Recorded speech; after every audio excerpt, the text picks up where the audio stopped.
Guys, moving on to, looking at things from a more macro perspective, we had a big webinar last week on Monday with Blackie Kamani and Chafiwe from the Tourism Business Council, really, taking the industry on board and sharing with them the various tactics that we are trying to employ.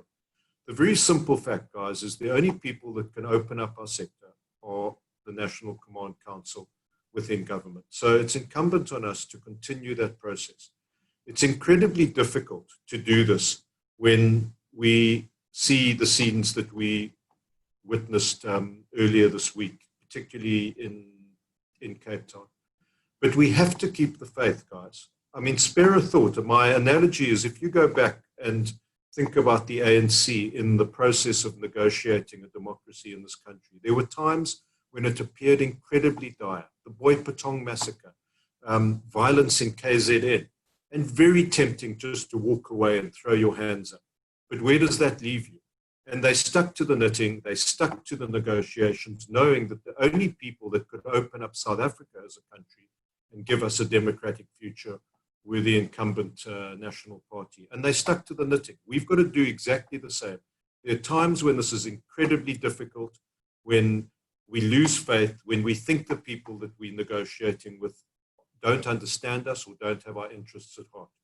But it's our job to actually turn that around. And what we have got is a commitment to a proper structured engagement.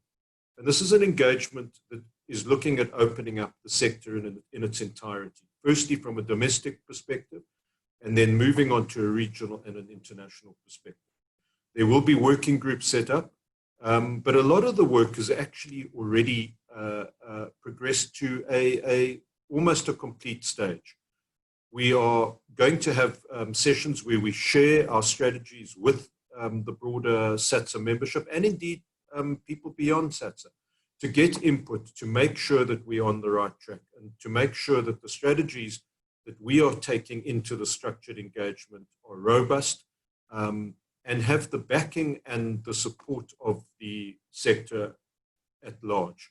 So guys, just once again, please, I thank you for your commitment. I thank you for your patience, but please keep the faith with us. These are difficult times, but I urge you, we will prevail. We will get the sector opened up. Thank you so much and have a great afternoon.